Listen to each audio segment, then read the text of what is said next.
Hi ಸ್ನೇಹಿತರೆ, ಎಲ್ಲರೂ ಹೇಗಿದ್ದೀರಾ? ಐ ಹೋಪ್ ಎಲ್ಲರೂ ಚೆನ್ನಾಗಿದ್ದೀರಾ ಅಂದ್ಕೊತೀನಿ. ಮುಂದೆ ಬರುವಂಥ ಈ ಒಂದು ಸ್ಪರ್ಧಾತ್ಮಕ ಪರೀಕ್ಷೆಗಳಿಗೆ ಸಂಬಂಧಿಸಿದಂಥ ಹಿಂದೆ ನಾವು ಪ್ರಶ್ನೆ ಪತ್ರಿಕೆಗಳ ಬಗ್ಗೆ ತಿಳಿದುಕೊಳ್ಳೋಣ. ಇದರಲ್ಲಿ ಮೊದಲನೇದಾಗಿ ಕರ್ನಾಟಕ ಇತಿಹಾಸಕ್ಕೆ ಸಂಬಂಧಿಸಿದಂಥ ಪ್ರಮುಖ ಪ್ರಶ್ನೆಗಳು ನೋಡ್ರಿ. ಇವು ಮುಂದೆ ಬರ್ತಿರುವಂಥ ಒಂದು ಪ್ರಮುಖ ಸ್ಪರ್ಧಾತ್ಮಕ ಏನು ಎಕ್ಸಾಮ್ ಇದ್ದಾವೆ ಈ ಒಂದು ಎಕ್ಸಾಮ್ಗೆ ಸಂಬಂಧಿಸಿದಂಥ ಪ್ರಶ್ನೆ ಆಗಿರುತ್ತೆ ನೋಡ್ರಿ. ನೀವೇನಾದರೂ ಹೊಸಬರಿದ್ರೆ ನಮ್ಮ ಚಾನಲ್ಗೆ ಸಬ್ಸ್ಕ್ರೈಬ್ ಆಗಿ ಬೆಲ್ ಐಕನ್ನ ಪ್ರೆಸ್ ಮಾಡಿ. ಓಕೆ ಸ್ನೇಹಿತರೆ, ಬನ್ನಿ ಶುರು ಮಾಡೋಣ.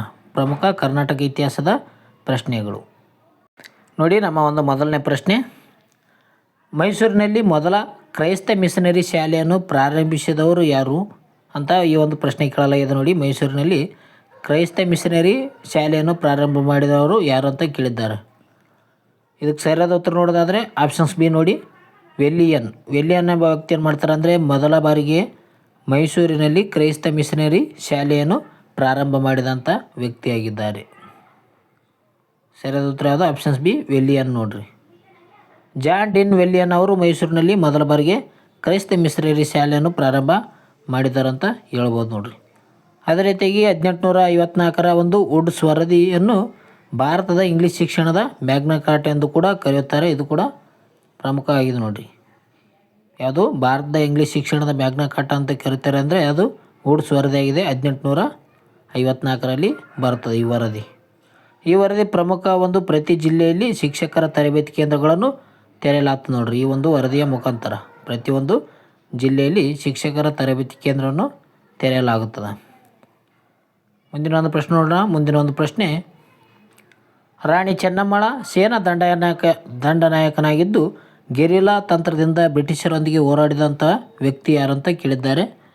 ನಿಮಗೆಲ್ರಿಗೂ ಗೊತ್ತಿರುವ ಹಾಗೆ ಇದಕ್ಕೆ ಸರಿಯಾದ ಉತ್ತರ ಯಾವುದು? ಆಪ್ಷನ್ಸ್ ಎ ನೋಡಿ, ಸಂಗೊಳ್ಳಿ ರಾಯಣ್ಣ ರಾಣಿ ಚೆನ್ನಮ್ಮ ದೇವಿಯವರ ಹತ್ರ ದಂಡನಾಯಕನಾಗಿ ಕಾರ್ಯನಿರ್ವಹಿಸಿರ್ತಾರೆ. ಇವರು ಬ್ರಿಟಿಷರ ವಿರುದ್ಧ ಗೆರಿಲ್ಲಾ ತಂತ್ರದಿಂದ ಹೋರಾಟವನ್ನು ಮಾಡ್ತಾರೆ ನೋಡ್ರಿ.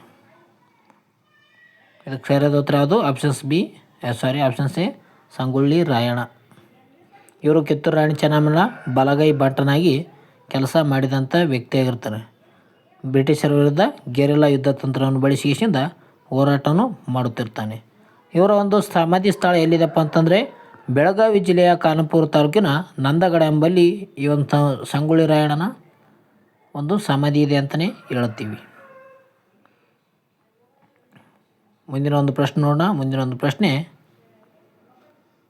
1918 ಸರ್ಕಾರಿ ಉದ್ಯೋಗಗಳಲ್ಲಿ ಬ್ರಾಹ್ಮಣರಲ್ಲದವರನ್ನು ಪ್ರೋತ್ಸಾಹಿಸಲು ಮೈಸೂರು ಮಹಾರಾಜರು ನೇಮಿಸಿದ ಸಮಿತಿ ಯಾವುದು?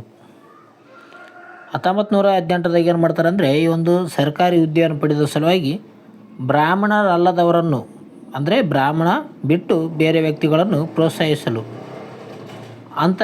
ಪ್ರೋತ್ಸಾಹಿಸಲು ಮೈಸೂರು ಮಹಾರಾಜರು ನೇಮಿಸಿದಂಥ ಒಂದು ಸಮಿತಿ ಯಾವುದಂತ ಕೇಳಿದ್ದಾರೆ.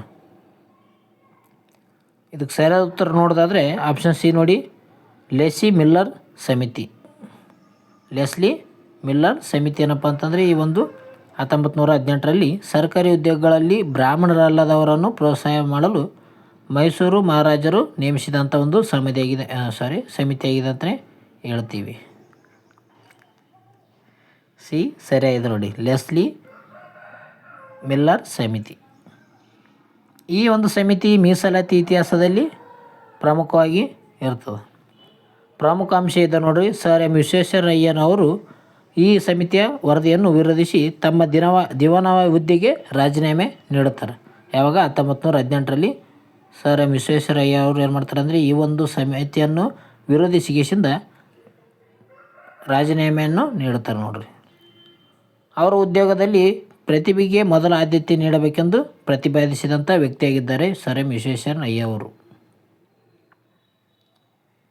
ಮುಂದಿನ ಒಂದು ಪ್ರಶ್ನೆ ನೋಡೋಣ. ಮುಂದಿನ ಒಂದು ಪ್ರಶ್ನೆ, ಕನ್ನಡದ ಮೊದಲ ಲಭ್ಯ ಕೃತಿ ಕವಿರಾಜ ಮಾರ್ಗದ ಕರ್ತೃ ಯಾರು ಅಂತ ಕೇಳಿದ್ದಾರೆ ನೋಡ್ರಿ.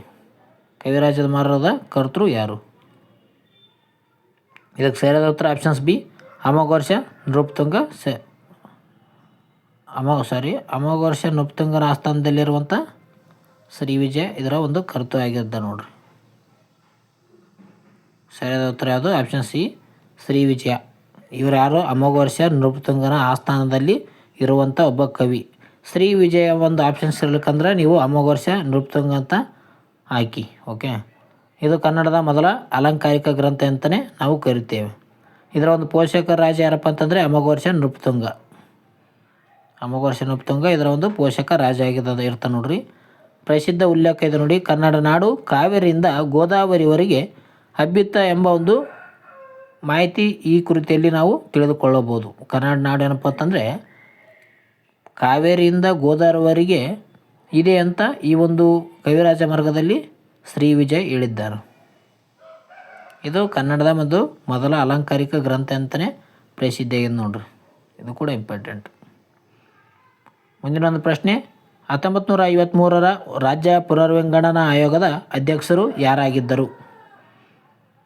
ಇದಕ್ಕೆ ಸರಿಯಾದ ಉತ್ತರ ಆಪ್ಷನ್ಸ್ ಏನು ನೋಡಿ, ಫಜಲ್ ಅಲಿ. 1953ರ ರಾಜ್ಯ ಪುನರ್ವಿಂಗಡನಾ ಆಯೋಗದ ಅಧ್ಯಕ್ಷರಾಗಿ ಫಜಲ್ ಅಲಿ ಅವರು ಇರ್ತಾರೆ ನೋಡ್ರಿ. ಸರಿಯಾದ ಉತ್ತರ ಫಜಲ್ ಅಲಿ ಅವರಿದ್ದಾರೆ. ಸದಸ್ಯರು ಯಾರಪ್ಪ ಅಂತಂದರೆ HN ಕುಂಜರು ಮತ್ತು KM ಪಣಿಕರ್ ಅವರು ಸದಸ್ಯರಾಗಿರ್ತಾರೆ. ಇದು ಕ್ವಶನ್ ಆಗಿದೆ ನೋಡಿ, ಹಲವಾರು ಎಕ್ಸಾಮ್ನಲ್ಲಿ ಕ್ವಶನ್ ಆಗಿದೆ. ಇದು ರಾಜ್ಯ ಪುನರ್ವಿಂಗಡನಾ ಆಯೋಗಕ್ಕೆ ಸಂಬಂಧಿಸಿದಂಥ ಪ್ರಶ್ನೆ ಆಗಿದ್ದಾವೆ. ಅಧ್ಯಕ್ಷರು ಫಜಲ್ ಅಲಿ ಆಗಿರ್ತಾರೆ. HN ಕುಂಜರು ಮತ್ತು KM ಪಣಿಕರ್ ಅವರು ಸದಸ್ಯರಾಗಿ ಕಾರ್ಯನಿರ್ವಹಿಸಿರ್ತಾರೆ. ಈ ವರದಿ ಆಧಾರದ ಮೇಲೆ 1956 ನವೆಂಬರ್ 1ರಂದು ಮೈಸೂರು ರಾಜ್ಯ ಏಕೀಕರಣವಾಗ್ತದೆ. ಇದನ್ನು 1973ರಲ್ಲಿ ಏನು ಮಾಡ್ತಾರೆ ಅಂದರೆ ನವೆಂಬರ್ 1ನೇ ತಾರೀಕು ಕರ್ನಾಟಕದಿಂದ ಮರುನಾಮಕರಣ ಮಾಡ್ತಾರೆ. ಮೈಸೂರು ರಾಜ್ಯ ಏಕೀಕರಣಗೊಂಡಿತ್ತು ನೋಡ್ರಿ. ಕರ್ನಾಟಕದ ಮೊದಲ ಮುಖ್ಯಮಂತ್ರಿ ಎಸ್ ನಿಜಲಿಂಗಪ್ಪ ಆಗಿರ್ತಾರೆ ನೋಡ್ರಿ. ಕರ್ನಾಟಕದ ಮೊದಲ ಮುಖ್ಯಮಂತ್ರಿ ಎಸ್ ನಿಜಲಿಂಗಪ್ಪ. ಮೈಸೂರು ಈ ಒಂದು ರಾಜ್ಯದ ಮೊದಲ ಮುಖ್ಯಮಂತ್ರಿ ಯಾರಪ್ಪ ಅಂತಂದರೆ KC ರೆಡ್ಡಿ. KC ರೆಡ್ಡಿ ಅವರು ಮೈಸೂರು ರಾಜ್ಯದ ಮೊದಲ ಮುಖ್ಯಮಂತ್ರಿ ಆಗಿರ್ತಾರೆ ನೋಡ್ರಿ. ಮುಂದಿನ ಒಂದು ಪ್ರಶ್ನೆ, ಮಲಗಿರುವ ಬುದ್ಧನ ಪರ್ವತ ಎಲ್ಲಿ ಕಂಡು ಬರ್ತದೆ? ಸ್ಲೀಪಿಂಗ್ ಬುದ್ಧ ಹಿಲ್ ಅಂತ ಅನ್ಬೋದು ನಾವು. ಇದು ಯಾವ ಒಂದು ಜಿಲ್ಲೆಯಲ್ಲಿ ಕಂಡು ಬರ್ತದೆ ಅಂತ ಕೊಟ್ಟಿದ್ದಾರೆ ನೋಡಿ. ಸರಿಯಾದ ಉತ್ತರ ಆಪ್ಷನ್ಸ್ ಬಿ, ಯಾದಗಿರಿ ಜಿಲ್ಲೆಯ ಶಾಪುರ ತಾಲೂಕು. ಈ ಒಂದು ಸ್ಥಳದಲ್ಲಿ ಮಲಗಿರುವ ಬುದ್ಧನ ಬೆಟ್ಟ ಕಂಡು ಬರ್ತದೆ. ಮಲಗಿರುವ ಬುದ್ಧನ ಬೆಟ್ಟ ಇಲ್ಲಿ ಕಂಡು ಬರ್ತದೆ ಅಂದರೆ ಯಾದಗಿರಿ ಹತ್ರ ಕಂಡು ಬರ್ತದೆ ನೋಡ್ರಿ.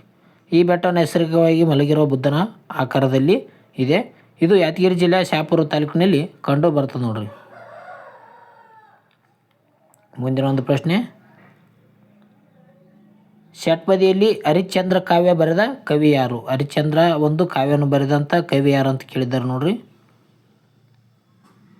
ನೋಡೋಣ. ಇದಕ್ಕೆ ಸರಿಯಾದ ಉತ್ತರ ಆಪ್ಷನ್ಸ್ ಏನು? ಆಪ್ಷನ್ಸ್ ಬಿ ಇದೆ ನೋಡಿ. ರಾಘವಾಂಕ ಏನು ಮಾಡ್ತಾರೆ ಅಂದರೆ ಹರಿಶ್ಚಂದ್ರ ಕಾವ್ಯವನ್ನು ಬರೀತಾನೆ. ರಾಘವಾಂಕನಿಗೆ ಬಿರೋದಿರೋದು ಏನಪ್ಪ ಅಂತಂದರೆ ಷಟ್ಪದಿಯ ಬ್ರಹ್ಮ ಅಂತ ರಾಘವಾಂಕನಿಗೆ ಕರೀತಾರೆ. ಇವರ ಇತರ ಪ್ರಮುಖ ಕೃತಿಗಳು ಯಾವಪ್ಪ ಅಂತಂದರೆ ಸೊನ್ನಲ್ಲಿಗೆ ಸಿದ್ದರಾಮ ಮತ್ತು ವೀರೇಶ ಚರಿತ. ಇವು ಏನಪ್ಪ ಅಂತಂದರೆ ಇವರು ಇತರ ಪ್ರಮುಖ ಕೃತಿಗಳಾಗಿವೆ. ಈ ಒಂದು ವೀರೇಶ ಚರಿತೆ ಏನಪ್ಪ ಅಂತಂದರೆ ಉದ್ದಾಡ ಷಟ್ಪದಿಯಲ್ಲಿ ಬರೆದಿರ್ತಾರೆ. ಹರಿಹರನು ರಗಳ ಕವಿ ಎಂದು ಪ್ರಸಿದ್ಧಿ ಪಡೆದಿದ್ದಾನೆ ಅಂತಲೇ ಹೇಳ್ಬೋದು. ಹರಿಹರನನ್ನು ರಗಳೆಂದು ಕರೀತಾರೆ ನೋಡ್ರಿ. ಮುಂದಿನ ಒಂದು ಪ್ರಶ್ನೆ, 1847ರಲ್ಲಿ ಪ್ರಕಟವಾದ ಕನ್ನಡದ ಮೊದಲ ಸಮಾಚಾರ ಪತ್ರಿಕೆ ಯಾವುದು? 1847ರಲ್ಲಿ ಪ್ರಕಟವಾಗಿರುವಂಥ ಮೊದಲ ಒಂದು ಪತ್ರಿಕೆ ಯಾವುದು ಅಂತ ಕೇಳಿದ್ದಾರೆ. ಇದಕ್ಕೆ ಸರಿಯಾದ ಉತ್ತರ ಮಂಗಳೂರು ಸಮಾಚಾರ. ಆಪ್ಷನ್ ಸಿ ಸರಿಯಾದ ಉತ್ತರ ಇದೆ ನೋಡ್ರಿ. 1842ರಲ್ಲಿ ಇದು ಪ್ರಕಟ ಆದ ಮಂಗಳೂರು ಸಮಾಚಾರ ಸರಿ. ಇದರ ಒಂದು ಸ್ಥಾಪಕರು ಯಾರಪ್ಪ ಅಂತಂದರೆ ಅರ್ಬನ್ ಮೋಗ್ಲಿಂಗ್ ಅವರು ಇದನ್ನು ಸ್ಥಾಪನೆ ಮಾಡ್ತಾರೆ. ಅದೇ ರೀತಿಯಾಗಿ ಭಾರತದ ಮೊದಲ ಪತ್ರಿಕೆ ಯಾವುದಪ್ಪ ಅಂತಂದರೆ ದಿ ಬೆಂಗಾಲ್ ಗೆಜೆಟ್ ಆಗಿರ್ತದೆ. ಕರ್ನಾಟಕದ ಮೊದಲ ಪತ್ರಿಕೆ ಮಂಗಳೂರು ಸಮಾಚಾರ ಆಗಿರುತ್ತೆ ನೋಡ್ರಿ. 1842ರಲ್ಲಿ ಬರ್ತದೆ ಜಾರಿ. ಭಾರತ ಪತ್ರಿಕೋದ್ಯಮದ ಪಿತಾಮಹ ಯಾರಪ್ಪ ಅಂತಂದರೆ ಲಾರ್ಡ್ ಚಾರ್ಲ್ಸ್ ಮೆಟಕಾಫೆ ಅವರು ಏನಪ್ಪ ಅಂತಂದರೆ ಭಾರತದ ಪತ್ರಿಕೋದ್ಯಮದ ಪಿತಾಮಹ ಎಂದು ಕರೆಯುತ್ತಾರೆ. ಇದು ಕೂಡ ಇಂಪಾರ್ಟೆಂಟ್ ನೋಡ್ರಿ. ಮುಂದಿನ ಒಂದು ಪ್ರಶ್ನೆ, ಟಿಪ್ಪು ಡ್ರಾಪ್ ಎಂಬ ಸ್ಥಳ ಎಲ್ಲಿ ಕಂಡು ಬರ್ತದೆ ಅಂತ ಕೇಳಿದ್ದಾರೆ ನೋಡಿ.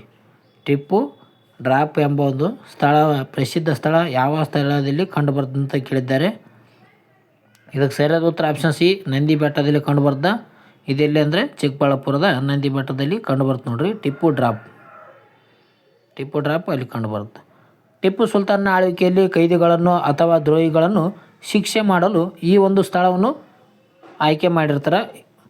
ಆ ಸ್ಥಳದಲ್ಲಿ ಆ ಒಂದು ಕೈದಿಗಳನ್ನೇನು ಮಾಡ್ತಾರೆ ಅಂದರೆ ದ್ರೋಹಿಗಳನ್ನು ಶಿಕ್ಷಿಸ್ತಿರ್ತಾರೆ ನೋಡ್ರಿ. ಇಲ್ಲಿಂದ ಕೈದಿಗಳನ್ನು ಕೆಳಗೆ ತಾಳಲಾಗುತ್ತಿರ್ತದೆ. ಈ ಒಂದು ಟಿಪ್ಪು ಡ್ರಾಪ್ನ ಬೆಟ್ಟದ ಮೇಲಿಂದ ಏನು ಮಾಡ್ತಿರ್ತಾರೆ ಅಂದರೆ ಕೈದಿಗಳನ್ನು ತಾಳುತ್ತಿರ್ತಾರೆ. ಮುಂದಿನ ಒಂದು ಪ್ರಶ್ನೆ ನೋಡೋಣ. ಮುಂದಿನ ಒಂದು ಪ್ರಶ್ನೆ, ವಿಜಯನಗರ ಸಾಮ್ರಾಜ್ಯದ ಬಗ್ಗೆ ಮೆಚ್ಚುಗೆ ವ್ಯಕ್ತಪಡಿಸಿದ ಇಟಾಲಿಯನ್ ಪ್ರವಾಸಿಗ ಯಾರು? ಇಟಲಿಯ ಒಂದು ಪ್ರಸಿದ್ಧ ವ್ಯಕ್ತಿ ಯಾರು ವಿಜಯನಗರ ಸಾಮ್ರಾಜ್ಯದ ಬಗ್ಗೆ ಮೆಚ್ಚುಗೆ ವ್ಯಕ್ತಪಡಿಸಿರ್ತಾರೆ? ಇದಕ್ಕೆ ಸರಿಯಾದ ಉತ್ತರ ನೋಡೋದಾದರೆ ಆಪ್ಷನ್ಸ್ ಬಿ ನೋಡಿ, ನಿಕೋಲೋ ಡಿ ಕೌಂಟಿ. ಇಟಲಿ ದೇಶದ ನಿಕೋಲೋ ಕೌಂಟಿ ಏನು ಮಾಡ್ತಾರೆ ಅಂದರೆ ಈ ಒಂದು ವಿಜಯನಗರ ಸಾಮ್ರಾಜ್ಯದ ಬಗ್ಗೆ ಮೆಚ್ಚುಗೆ ವ್ಯಕ್ತಪಡಿಸಿದಂಥ ವ್ಯಕ್ತಿಯಾಗಿರ್ತಾರೆ ನೋಡ್ರಿ.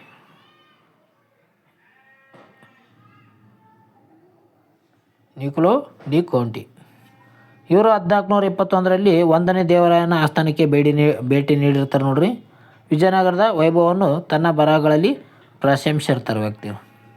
ಯಾವಾಗ ಬರ್ತಾರೆ ಅಂದರೆ 1421ರದಾಗ 1ನೇ ದೇವರಾಯನ ಆಸ್ಥಾನಕ್ಕೆ ಭೇಟಿ ನೀಡಿದಂಥ ವ್ಯಕ್ತಿ ಯಾರಪ್ಪ ಅಂತಂದರೆ ಇಟಲಿ ದೇಶದ ನಿಕೋಲೋ ಕೌಂಟಿ. ಇದೇನು ಮಾಡ್ತಾನೆ ಅಂದರೆ ಮುಂದೆ ಆತನ ಒಂದು ಬರಹಗಳಲ್ಲಿ ಈ ಒಂದು ವಿಜಯನಗರ ಸಾಮ್ರಾಜ್ಯದ ಬಗ್ಗೆ ಬರೀತಾನೆ ನೋಡ್ರಿ. 1ನೇ ದೇವರಾಯನ ಆಸ್ಥಾನದ ಬಗ್ಗೆ ಬರೀತಾನೆ. ಮುಂದಿನ ಒಂದು ಪ್ರಶ್ನೆ ನೋಡೋಣ. ಮುಂದಿನ ಒಂದು ಪ್ರಶ್ನೆ ಬಂದಿದೆ ನೋಡಿ. ಮತ್ತೆ ಅದೇ ಬಂದಿದೆ. ಕವಿರಾಜ ಮಾರ್ಗ ಕೃತಿಯ ಕರ್ತೃ ಯಾರು ಅಂತ ಕೇಳಿದ್ದಾರೆ ನೋಡ್ರಿ. ಇದಕ್ಕೆ ಸರಿಯಾದ ಉತ್ತರ ನಾವು ಆಗಲೇ ನೋಡಿದಂತೆ ಶ್ರೀ ವಿಜಯ. ಇದಕ್ಕೆ ಸರಿಯಾದ ಉತ್ತರ ಶ್ರೀ ವಿಜಯ. ಈ ಒಂದು ಆಪ್ಷನ್ಸ್ನೆಲ್ಲ ಇದು ಒಂದು ಕವಿರಾಜ ಮಾರ್ಗದ ಒಂದು ಪೋಷಕ ಆಗಿರುವಂಥ ಅಮೋಘವರ್ಷ ನೃಪತುಂಗ ಇದಕ್ಕೆ ಸರಿಯಾದ ಉತ್ತರ ಆಗ್ತದೆ ನೋಡ್ರಿ. ಶ್ರೀ ವಿಜಯ ಆಪ್ಷನ್ಸ್ದಾಗಿರ್ಲಿಕ್ಕೆ ಅಮೋಘವರ್ಷ ನೃಪತುಂಗ ಸರಿಯಾದ ಉತ್ತರ ನೋಡ್ರಿ. ಅಮೋಘವರ್ಷ ನೃಪತುಂಗ ಸರಿಯಾದ ಉತ್ತರ ನೋಡ್ರಿ. ವಾಸ್ತವವಾಗಿ ಈ ಕೃತಿಯನ್ನು ಶ್ರೀ ವಿಜಯ ಬರೀತಾರೆ, ಆದರೆ ಈ ಒಂದು ಅಮೋಘವರ್ಷ ನೃಪತುಂಗನ ಆಸ್ಥಾನದ ಕೃತಿಯಾಗಿದೆ ಅಂತಲೇ ಹೇಳ್ಬೋದು. ಇದು ಕನ್ನಡದ ಮೊದಲ ಅಲಂಕಾರಿಕ ಗ್ರಂಥ ಅಂತಲೇ ಹೇಳಿದ್ದೀನಿ. ಇದರಲ್ಲಿ ಕರ್ನಾಟಕ ಕಾವೇರಿಯಿಂದ ಗೋದಾವರಿವರೆಗೆ ಹಬ್ಬಿತ್ತು ಅಂತ ಮಾಹಿತಿ ತಿಳಿತದೆ. ಮುಂದಿನ ಒಂದು ಪ್ರಶ್ನೆ ನೋಡೋಣ. ಮುಂದಿನ ಒಂದು ಪ್ರಶ್ನೆ, ಯಾವ ವರದಿಯನ್ನು ಆಧರಿಸಿ 1956ರಲ್ಲಿ ಕರ್ನಾಟಕ ರೂಪುಗೊಂಡಿತ್ತು ಅಂತ ಕೊಟ್ಟಿದ್ದಾರೆ? ಇದು ಕೂಡ ಪಜಲಲ್ಲಿ ಆಯೋಗ ಇದರ ಬಗ್ಗೆ ಕೂಡ ಪ್ರಮುಖ ಪ್ರಶ್ನೆ ಇದೆ ನೋಡಿ. ಇದೊಂದು ಅವೆಲ್ಲ ಮತ್ತೆ ರಿಪೀಟೆಡ್ ಆಗಿವೆ, ಅದಕ್ಕಾಗಿ ಮುಂದಿನ ಪ್ರಶ್ನೆ ನೋಡೋಣ. ಮುಂದಿನ ಪ್ರಶ್ನೆ, 1792ರಲ್ಲಿ ಶ್ರೀರಂಗಪಟ್ಟಣ ಒಪ್ಪಂದದೊಂದಿಗೆ ಕೊನೆಗೊಂಡ ಯುದ್ಧ ಯಾವುದು? 1792ರಲ್ಲಿ ಏನಂತಂದರೆ ಶ್ರೀರಂಗಪಟ್ಟಣ ಒಪ್ಪಂದದೊಂದಿಗೆ ಕೊನೆಗೊಂಡ ಯುದ್ಧ ಯಾವುದು ಅಂತ ಕೇಳ್ಯಾರ ಪ್ರಶ್ನೆ. ಇದಕ್ಕೆ ಸರಿಯಾದ ಉತ್ತರ 3ನೇ ಆಂಗ್ಲೋ ಮೈಸೂರು ಯುದ್ಧ ನೋಡ್ರಿ. 3ನೇ ಆಂಗ್ಲೋ ಮೈಸೂರು ಯುದ್ಧ ಏನಂದರೆ 1792ರಲ್ಲಿ ಇದು ಕೊನೆಗೊಳ್ತದೆ. ಸರಿಯಾದ ಉತ್ತರ 3ನೇ ಆಂಗ್ಲೋ ಮೈಸೂರು ಯುದ್ಧ. ಆಗಿನ ಕಾಲದ ಬ್ರಿಟಿಷ್ ವ್ಯಕ್ತಿ ಯಾರಂದರೆ ಬ್ರಿಟಿಷ್ ಗವರ್ನರ್ ಲಾರ್ಡ್ ಕಾರ್ನ್ವಾಲಿಸ್ ಅವರು ಇರ್ತಾರೆ ನೋಡ್ರಿ. 3ನೇ ಆಂಗ್ಲೋ ಮೈಸೂರು ಯುದ್ಧದ ಒಂದು ಗವರ್ನರ್ ಯಾರಂದರೆ ಲಾರ್ಡ್ ಕಾರ್ನ್ವಾಲಿಸ್. ಟಿಪ್ಪು ತನ್ನ ಅರ್ಧ ರಾಜ್ಯ ಮತ್ತು 3.30 ಕೋಟಿ ಹಣವನ್ನು ನೀಡಬೇಕಾಗ್ತದೆ. ಇದರಿಂದ ತನ್ನ ಇಬ್ಬರು ಮಕ್ಕಳನ್ನು ಕೂಡ ಆ ಒಂದು ಲಾರ್ಡ್ ಕಾರ್ನ್ವಾಲಿಸ್ ಹತ್ರ ಬಿಡಬೇಕಾಗುತ್ತದೆ. ಅಬ್ದುಲ್ ಖಾಲಿಕ್ ಮತ್ತು ಮೊಯಿನುದ್ದೀನ್ ಎಂಬ ಒತ್ತಡಾಗಿ ನೀಡ್ತಾನೆ. ಈ ಒಂದು ಟಿಪ್ಪುನ ಇವರು ಮಕ್ಕಳಾಗಿರ್ತಾರೆ ನೋಡಿ. ಅಬ್ದುಲ್ ಖಾಲಿಕ್ ಮತ್ತು ಮೊಯಿನುದ್ದೀನ್ ಇವರಿಬ್ಬರು ಟಿಪ್ಪುನ ಮಕ್ಕಳು. ಮುಂದಿನ ಒಂದು ಪ್ರಶ್ನೆ, ಮಹಾತ್ಮ ಗಾಂಧೀಜಿಯವರು ಅಧ್ಯಕ್ಷತೆ ವಹಿಸಿದ ಏಕೈಕ ಕಾಂಗ್ರೆಸ್ ಅಧಿವೇಶನ ಎಲ್ಲಿ ನಡೆಯಿತು? ಮಹಾತ್ಮ ಗಾಂಧೀಜಿಯವರು ಅಧ್ಯಕ್ಷತೆ ವಹಿಸಿರುವಂಥ ಒಂದು ಏಕೈಕ ಕಾಂಗ್ರೆಸ್ ಅಧಿವೇಶನ ಯಾವ ಸ್ಥಳದಲ್ಲಿ ನಡೀತು ಅಂತ ಕೇಳಿದ್ದಾರೆ? ಇದಕ್ಕೆ ಸರಿಯಾದ ಉತ್ತರ ಆಪ್ಷನ್ಸ್ ಎ ನೋಡಿ, ಬೆಳಗಾವಿ. 1924ರಲ್ಲಿ ಬೆಳಗಾವಿಯಲ್ಲಿ ಏನು ಮಾಡ್ತಾರೆ ಅಂದರೆ ಮಹಾತ್ಮ ಗಾಂಧೀಜಿಯವರು ಮೊಟ್ಟ ಮೊದಲ ಬಾರಿಗೆ ಕಾಂಗ್ರೆಸ್ ಅಧ್ಯಕ್ಷತೆಯನ್ನು ವಹಿಸಿರ್ತಾರೆ 1924ರಲ್ಲಿ. ಯಾವಾಗ 1924ರಲ್ಲಿ 39ನೇ ಈ ಒಂದು ಕಾಂಗ್ರೆಸ್ ಅಧಿವೇಶನ ಇರುತ್ತೆ ನೋಡ್ರಿ. ಇದನ್ನು ಗಾಂಧೀಜಿಯವರು ಅಧ್ಯಕ್ಷತೆ ವಹಿಸಿದ ಏಕೈಕ ಅಧಿವೇಶನ ಅಂತಲೇ ಹೇಳ್ಬೋದು ನಾವು. ಇದರ ಒಂದು ಸಂಘಟಕರು ಯಾರಂದರೆ ಕರ್ನಾಟಕದ CA ಗಂಗಾಧರ ರಾವ್ ದೇಶಪಾಂಡೆ ಆಗಿರ್ತಾರೆ, ಜೊತೆಗೆ NS ಹರ್ಡೇಕರ್. ಇವರು ಏನಪ್ಪ ಅಂತಂದರೆ ಈ ಒಂದು ಸಂಘಟಕರು ಅಂತಲೇ ಹೇಳ್ಬೋದು. ಕರ್ನಾಟಕದ ಸಿಂಹ ಎಂದು ಯಾರನ್ನು ಕರೀತಾರೆ ಅಂದರೆ ಗಂಗಾಧರ ರಾವ್ ದೇಶಪಾಂಡೆ ಅವರನ್ನು ಕರಿತಾರೆ ನೋಡ್ರಿ. ಮುಂದಿನ ಒಂದು ಪ್ರಶ್ನೆ ನೋಡೋಣ. ಮುಂದಿನ ಒಂದು ಪ್ರಶ್ನೆ, ಅತ್ಯಂತ ಪುರಾತನ ಕನ್ನಡದ ಶಾಸನವಾದ ಹಲ್ಮಿಡಿ ಶಾಸನ ಪತ್ತೆಯಾದ ಸ್ಥಳ ಯಾವುದು ಅಂತ ಕೇಳಿದ್ದಾರೆ? ಇದು ಕೂಡ ರಿಪೀಟೆಡ್ ಆಗಿದೆ ನೋಡಿ. ಹಾಸನ ಜಿಲ್ಲೆಯ ಬೇಲೂರು ತಾಲೂಕಿನಲ್ಲಿ ಕಂಡು ಬರ್ತದೆ. ಇದು ಕ್ರಿಸ್ತ ಶಕ 450ರಲ್ಲಿ ಕಂಡುಬರ್ತದೆ. ಇದರ ಒಂದು ರಾಜ್ಯ ಯಾವಪ್ಪ ಅಂತಂದರೆ ಕದಂಬ ರಾಜವಂಶ ಅದಾಗಿರುವಂಥ ಕಾಕುಸ್ಥ ವರ್ಮನಿಗೆ ಸಂಬಂಧಿಸಿದೆ ಈ ಒಂದು ಹಲ್ಮಿಡಿ ಶಾಸನ. ಇದು ಕನ್ನಡದ ಮೊದಲ ಶಾಸನ ಅಂತ ಹೇಳ್ತೀವಿ. ದತ್ತಿ ಶಾಸನ ಕೂಡ ಆಗಿದೆ ನೋಡ್ರಿ ಹಲ್ಮಿಡಿ ಶಾಸನ. ಇದೇನಪ್ಪ ಅಂತಂದರೆ ಹಲ್ಮಿಡಿ ಶಾಸನ ಹಾಸನ ಜಿಲ್ಲೆ ಬೇಲೂರು ತಾಲೂಕಿನಲ್ಲಿ ಸಿಕ್ಕಿರುತ್ತೆ ನೋಡ್ರಿ 450ರಲ್ಲಿ ಕ್ರಿಸ್ತ ಶಕ. ಓಕೆ ಸ್ನೇಹಿತರೆ, ಇವತ್ತಿನ ಒಂದು ವಿಡಿಯೋದಲ್ಲಿ ಇಲ್ಲಿಗೆ ವಿಡಿಯೋನ ಮುಕ್ತಾಯ ಮಾಡೋಣ. ನಿಮಗೇನಾದರೂ ಈ ಒಂದು ವಿಡಿಯೋ ಇಷ್ಟ ಆಯಿತು ಅಂದರೆ ಲೈಕ್ ಮಾಡಿ, ಶೇರ್ ಮಾಡಿ, ಸಬ್ಸ್ಕ್ರೈಬ್ ಮಾಡಿ. ಅದೇ ರೀತಿಗೆ ನಿಮ್ಮ ಒಂದು ಅನಿಸಿಕೆಯನ್ನು ಕಮೆಂಟ್ ಮೂಲಕ ತಿಳಿಸಿ. ಸೂಪರ್ ಅಂತ ಕಮೆಂಟ್ ಹಾಕಿ ಮುಂದಿನ ವೀಡಿಯೋನ ಆದಷ್ಟು ಬೇಗ ತರೋಣ. ಓಕೆ, ಮುಂದಿನ ವಿಡಿಯೋದಲ್ಲಿ ಸಿಗೋಣ ಫ್ರೆಂಡ್ಸ್. ಟೇಕ್ ಕೇರ್, ಬಾಯ್. ಎಲ್ಲರೂ ಸ್ಟಡಿ ನಿರಂತರವಾಗಿರಲಿ. ಮುಂದಿನ ವಿಡಿಯೋದಲ್ಲಿ ಸಿಗೋಣ.